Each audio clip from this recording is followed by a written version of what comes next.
Pour apporter vos témoignages sur l'actualité, appelez Europe Midi au 39 21. 34 centimes la minute. Jean-Michel Apathy, Maxime Switek. L'heure du dialogue sur Europe 1, vos témoignages au 39 21 sur la baisse des aides au logement. Baisse annoncée ce matin, 500 000 foyers concernés. 39 21 si vous êtes dans ce cas ou si vous craignez de l'être.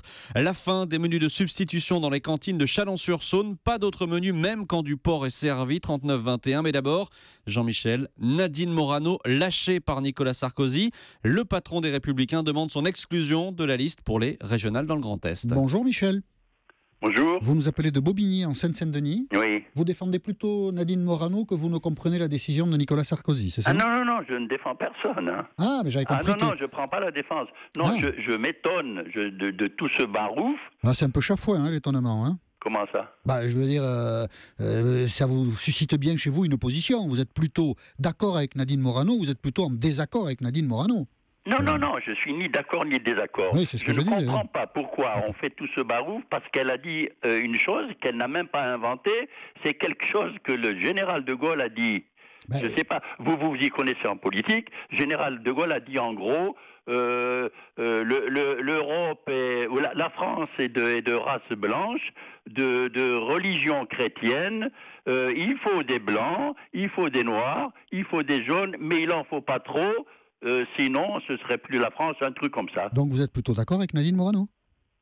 Non, je suis d'accord avec ce qu'elle a avec dit, le ce qu'elle général a de Gaulle. répété. Vous êtes d'accord avec le général de Gaulle? Enfin, vous êtes d'accord avec vous êtes très vicieux, monsieur. Je ne suis pas Apathy, vicieux. J'essaie de comprendre. J'essaie de comprendre. Non, Michel, je c'est crois pas du que vous vice. avez quitté RTL parce que vous estimiez que c'était pas très à gauche. Mais enfin, je ne défends pas, je ne connais pas Madame Nadine Morano. J'essaie de comprendre, Je ne Michel. fais partie d'aucun parti, je ne vote même pas. Bon, d'accord. Alors, j'essayais de comprendre, Michel, mais c'est pas très grave. Je viens de vous le dire. Pourquoi vous aviez appelé? Voilà. Et comme je ne l'ai pas compris, je me suis permis d'insister. Mais voilà, c'est tout. Après, vous l'avez expliqué brillamment. Je viens de vous résumer. Et voilà, c'est ça.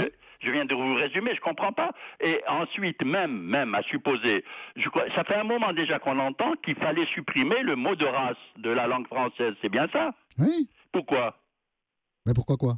Pourquoi il faut le supprimer? Je sais pas, dites-moi.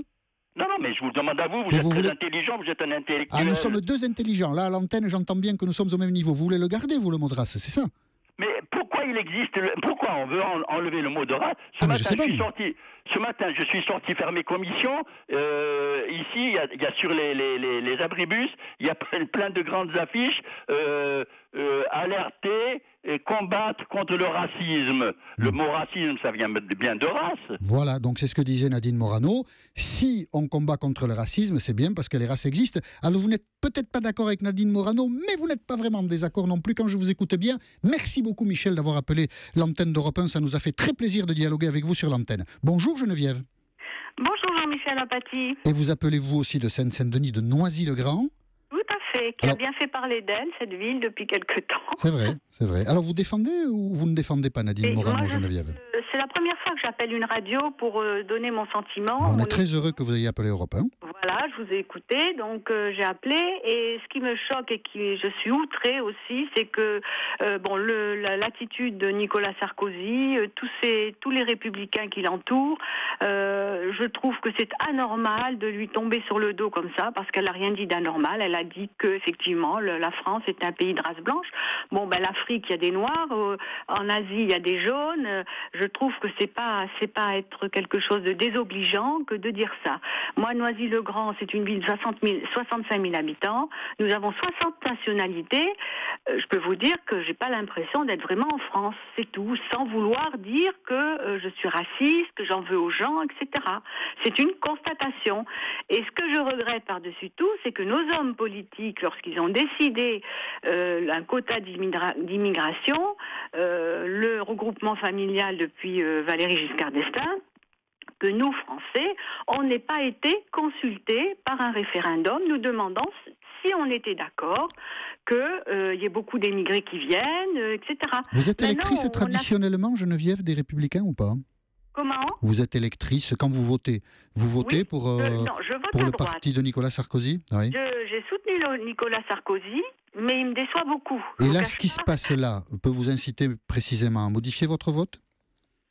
Je ne sais pas. J'attends de connaître son programme, justement. Je veux savoir un petit peu ce qu'il va dire. Mais ce qu'il va dire concernant l'immigration, parce que moi, ça m'inquiète énormément. D'accord. Donc je ne cache pas mon sentiment. J'entends. Ça m'inquiète énormément. Donc on voit, Geneviève, que la décision de Nicolas Sarkozy de suspendre Nadine Morano vous trouble et je vous remercie d'avoir apporté votre témoignage sur l'antenne d'Europe 1. Maxime ? Oui, un message sur Twitter avec le hashtag E1midi, message d'Olivier. Je suis électeur dans le fief de Morano, j'ai toujours voté systématiquement contre elle. Je peux désormais envisager de voter pour les Républicains au régional. Bonjour Julien. Bonjour Jean-Michel. Vous aussi, vous êtes un électeur républicain comme l'auteur du tweet que venait de citer Maxime, mais vous êtes plutôt surpris par la décision de Nicolas Sarkozy, c'est ça ? Vous appelez de Paris, hein ? Oui, je pense que c'est avant tout une manœuvre d'appareil, parce que je pense que Nicolas Sarkozy ne voulait pas laisser l'initiative à Alain Juppé et ne voulait pas se laisser déborder sur ce bras. Donc je pense qu'il a pris la main et c'est certainement très bien. On verra si dans la campagne de second tour, il n'infléchit pas un peu sa position. Ce qui me choque plus, si vous voulez, c'est par rapport à ce que disait votre premier auditeur. C'est effectivement le général de Gaulle qui a tenu des propos exactement similaires dans le fil de l'épée il y a plus de 60 ans.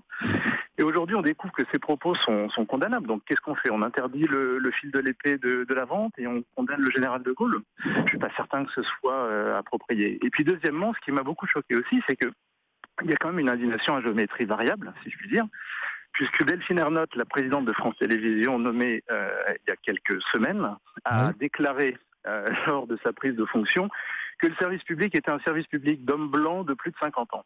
Et ce sont des propos qui sont quand même pas non plus empreints de beaucoup de tolérance. Donc je pense qu'il y a effectivement deux poids, deux mesures parfois dans l'analyse et le traitement qui est fait de certaines déclarations. Ça pourrait modifier votre vote, ça pourrait modifier votre vote, Julien, puisque vous dites que vous êtes un électeur traditionnel du parti de Nicolas Sarkozy ?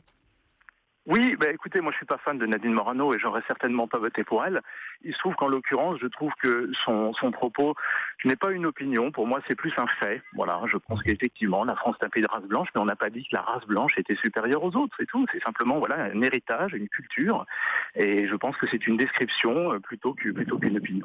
Alors, pour être précis, Julien, le général de Gaulle n'a pas prononcé lui-même ses propos publiquement. Ils ont été rapportés il y a quelques années et longtemps après sa mort par Alain Peyrefitte dans un livre, ce qu'a dit de Gaulle.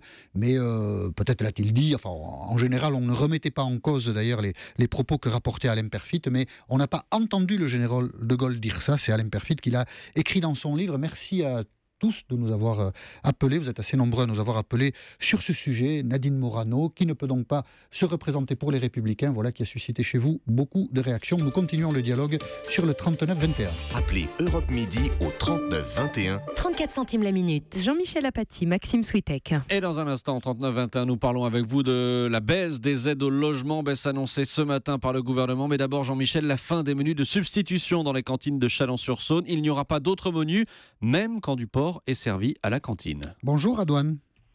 Oui, bonjour monsieur. Vous nous appelez d'Épinal ? Oui. Dans les Vosges, vous avez un fils qui a 4 ans, qui va à la cantine. Oui. Vous êtes de confession musulmane et votre fils a un repas de substitution, lui, à la cantine ? Oui. Et donc, est-il imaginable qu'il n'y en ait pas pour vous, ou est-ce que c'est indispensable qu'un repas sans porc soit offert à votre fils quand il y a du porc dans le menu principal ? Pour moi, la cantine laïque, elle nourrit ses élèves sans demander, sans connaître leur vie personnelle. Pour moi, la religion, c'est quelque chose qui relève du cadre privé. Et un élève qui demande un repas sans viande ou sans porc n'a pas à se justifier. Donc, pour moi, la mairie de Châlons a fait déjà une faute. Et ça ne m'étonne pas du Front National. Ça ne m'étonne pas parce qu'on sait très bien que le Front National, là où ils ont remporté les municipales, les décisions qui ont été prises derrière, on savait que c'était la chasse aux musulmans, la chasse à l'immigré. Je pense pas, je ne pense pas, je m'exprime mal. Le maire de Châlons n'appartient pas au Front National, Radouane. Hein. Il appartient aux Républicains. Oui, je sais, quand je parle oui. Donc il l'a décidé, parce qu'il avait envie de le décider, ça n'a pas grand-chose à voir avec le Front National, il l'a décidé lui-même. Oui. D'accord, mais moi ce que je voudrais savoir, c'est qu'est-ce que ça apporte au final ? Qu'est-ce que ça apporte à la municipalité de Châlons ? Qu'est-ce que ça apporte aux habitants de Châlons ? Vous, à Épinal, vous n'avez jamais été confronté à ce type de projet, par exemple. Le maire d'Épinal n'a jamais dit, ça n'a jamais été en débat dans votre ville ? Non, ça n'a jamais été en débat. Et puis même quand moi j'étais à la cantine, c'est-à-dire que quand on avait un souhait de manger telle ou telle nourriture, on va dire, ça se réglait entre personnes, quoi, avec le personnel de la cantine. Le souci du personnel de cantine, de mon temps à moi, c'était que les élèves repartent en cours avec le ventre plein, quoi. Et parfois, ils sondaient, ou même les responsables d'école, sondaient les familles pour savoir qu'est-ce qu'ils pourraient faire pour améliorer la cantine, quoi. Et du coup, c'était un dialogue, quoi. Il y avait un dialogue, quoi. Il n'y avait pas, il y avait pas un débat, il n'y avait pas une polémique. Pour vous, Radouane, pas besoin de décision autoritaire ou de débat autour de ça. On trouve toujours une solution pour satisfaire tout le monde quand il s'agit de faire manger des enfants dans la cantine d'une école. Moi, si j'étais habitant de Châlons, honnêtement, déjà, je serais un peu, je comprends moi, je serais pas très content. Oui, par contre, je trouverais une solution pour mon enfant, quoi. Maintenant, c'est dommage pour les cantines parce que cette décision qui a été prise, maintenant, ça va faire des couverts en moins.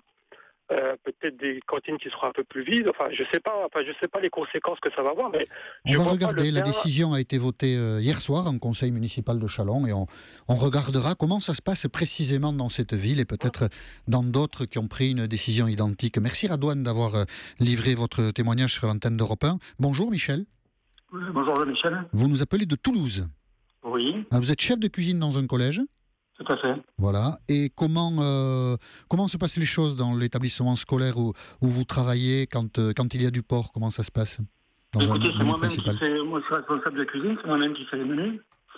Et si vous voulez, comme je donne le choix aux élèves dans toutes les composants du menu, que ce soit les desserts, les entrées et les plats chauds et les légumes, lorsque je décide de mettre du porc au menu, je m'arrange également pour qu'il y ait autre chose que du porc, si vous voulez, à côté, pour que les élèves puissent choisir selon leur goût. Voilà. D'accord.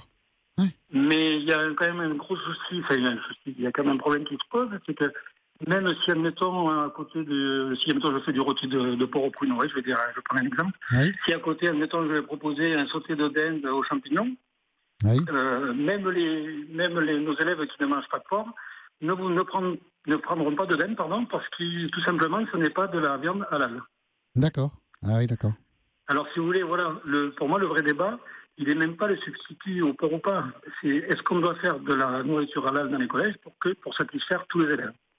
Pour moi, c'est ça la vraie question. Oui. Donc, vous, en tout cas, dans votre pratique quotidienne, vous ne rencontrez pas de problème. Est-ce qu'il y a des parents qui peuvent vous faire des réflexions ? Mais pourquoi vous faites des menus de substitution ? Est-ce que vous avez été déjà confronté à des réflexions de cette nature ? Jean-Michel, je ne fais pas de menus de substitution. Si vous voulez, je fais exprès de mettre autre chose que du porc quand il y en a, parce que je pars du principe, comme le disait votre auditeur précédent, mon souci aussi, c'est que les élèves puissent manger. Voilà. D'accord. Et donc, c'est une façon un petit peu détournée de laisser le choix, si vous voulez, à tout le monde. D'accord. Je veux dire, sans parler de religion. D'accord. Il n'y a pas de menu, quand il y a du porc au menu principal, il n'y a pas de menu de substitution dans le collège où vous travaillez ? Non, si je mets du porc, je peux mettre du poisson à côté, je peux mettre de l'omelette, je peux mettre un sauté de dinde, du bœuf, enfin. D'accord. Autre chose que du porc. Mais lorsque je vois que les élèves, malgré ce, comment dirais-je, je sais pas comment il faut dire, malgré ce choix, ne mangent pas, je leur propose de leur mettre double ration de pâtes lorsqu'il y en a, ou qu'ils prennent une deuxième entrée, essayer de leur donner un peu plus pour compenser. Essayez d'être attentif à tout le monde pour que tout se passe comme ça doit se passer, c'est-à-dire à la fois sans difficulté et sans problème, et dans le respect de chacun, et de son culte s'il en a un, ou en tout cas de sa conscience et de ce qu'elle lui dicte. Tout à fait. Et lorsqu'il y a des préparations à base de porc, on met une toute petite étiquette en inscrivant tout simplement préparation contenant du porc. Voilà. Comme ça, si vous voulez, en communiquant oralement avec les élèves, on n'a pas besoin de savoir s'ils sont musulmans, juifs, chrétiens, pratiquants, pas pratiquants. Tout le monde a les informations nécessaires, et l'élève, lorsqu'il se retrouve devant le personnel de mon équipe, devant les membres de mon équipe, un peu de bon sens et de bonne volonté fait qu'il n'y a pas de problème. Merci Michel d'avoir livré votre témoignage sur l'antenne d'Europe 1. Jean-Michel Apathy et Maxime Switek vous écoutent tous les jours sur Europe 1, 39 21, 34 centimes la minute. Et nous poursuivons ce dialogue ce midi avec vous au 39 21. On va parler de la baisse des aides au logement, la baisse des APL décidée par le gouvernement ce matin qui va rapporter 225 millions d'euros. Ça devrait concerner aux alentours de 500 000 familles. Bonjour Thérèse. Bonjour. Vous nous appelez de Carlin, c'est ça, en Moselle ? Oui, voilà. On dit Carlin, très bien. Vous bénéficiez, vous, d'APL, Thérèse ? Oui, je bénéficie d'APL. Et vous redoutez d'être touché par la réduction des aides au logement? Je suis scandalisée de voir qu'on va diminuer les APL parce que voilà, je vais vous expliquer mon cas. Oui. Je suis veuve, j'ai 650 € par mois. Je ne paye pas le loyer parce que le loyer est pris en charge par le patron, enfin la société où mon mari travaillait. Donc je suis l'ayant droit. L'APL est directement versée là, à cet organisme-là. Maintenant, si on le diminue, je vais en mettre de ma poche. Voilà. D'accord. Et oui, donc vous espérez que...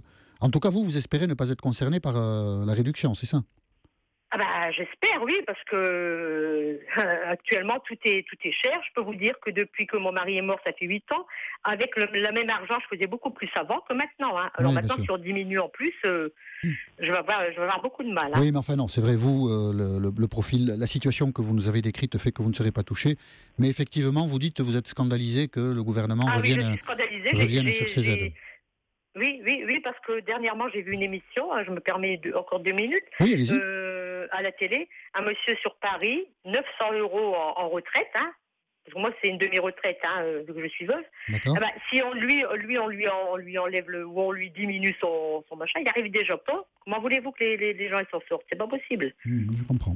D'accord. Merci d'avoir livré votre témoignage sur l'antenne d'Europe 1, Thérèse. Maxime ? Oui, une précision importante dans le projet du gouvernement pour savoir qui verra ces aides abaissées. Le gouvernement va désormais prendre en charge le patrimoine des familles pour savoir à quel niveau doivent se situer les aides au logement, et notamment les familles qui auront par exemple une résidence secondaire, etc., verront leurs aides baisser. Merci pour ces précisions. Vous voulez dire que le gouvernement va prendre en compte, hein? Oui, voilà, va prendre en compte. Il va prendre en compte le patrimoine tel que vous l'avez décrit, Maxime. Merci d'avoir appelé sur ce sujet. Et maintenant, nous allons parler de Corto Maltese. Corto Maltese, donc, qui fait son retour en librairie, c'est le 13e album. Alors, il y a des lecteurs absolument fidèles à Corto Maltese. Ça fait 20 ans qu'ils n'avaient pas eu rendez-vous avec lui. Et c'est notamment le cas de Luc. Bonjour, Luc. Oui, bonjour. Vous nous appelez de Brest ? De Brest, toujours. Et on est bien sur Europe 1. Et vous êtes sur Europe 1, oui. Parce que des choses différentes ont été dites. Non, on est bien sur Europe 1. Hein, nous sommes d'accord. Absolument. D'accord, parce que vous savez, quelquefois l'esprit pourrait nous trahir. Et donc, vous allez acheter le 13e album de Corto Maltese ? Oui, absolument. Parce que, bon, non pas que ce soit... j'aime pas le mot fan, mais en tout cas, ce personnage-là, qui est un capitaine britannique de la marine marchande, qui plus est aventurier, ce sont des personnages auxquels je suis sensible, habitant Brest, né dans un port de pêche. J'adore les bateaux et tout ce qui a trait à la mer, et donc, qui plus est, quand je vois un personnage... qui représente un peu, je ne veux pas être trop nostalgique, mais il y a eu des retours à Astérix, Black et Mortimer, Lucky Luke et Corto Maltese là aujourd'hui. Eh bien, j'ai envie de voir ces nouveaux exploits, ces nouvelles aventures avec plaisir, avec gourmandise, et voir de quelle manière tout ça a été reproduit et traduit. Donc, ça m'intéresse, puisque 20 ans après la mort du créateur, c'est toujours intéressant de voir de quelle manière le personnage va survivre. Le contre-exemple, c'est évidemment Hergé, qui n'a pas souhaité que Tintin continue de vivre après sa mort. Mais pour Corto Maltese, vous pensez qu'on n'est pas infidèle à la mémoire d'Hugo Pratt si d'autres auteurs, en l'occurrence là, le dessinateur et le scénariste sont espagnols, font revivre les aventures de ce marin. Vous pensez qu'il n'y a pas d'infidélité? Non, au contraire. Et puis j'invite même ces deux dessinateurs, scénaristes et dessinateurs à pourquoi pas venir l'année prochaine, en 2016, aux Fêtes maritimes de Brest, parce que je pense qu'après avoir vu là récemment, à l'occasion de l'arrivée de l'Hermione à Brest, ce monde sur les quais, je pense que le public n'est pas insensible aux aventures donc de Corto Maltese, et franchement j'ai hâte de découvrir cet album, ce nouvel opus, et j'irai avec plaisir faire la démarche de l'acheter, et pourquoi pas me le faire dédicacer par les auteurs si vous en avez la possibilité, Luc, c'est ce qu'on vous souhaite, et sans doute beaucoup d'auditeurs comme vous iront regarder comment Corto Maltese a repris vie dans ce 13e album de ses aventures qui sort aujourd'hui. Merci à tous d'avoir livré vos témoignages au 39 21 sur Europe 1. Nous étions ravis de ce dialogue avec vous.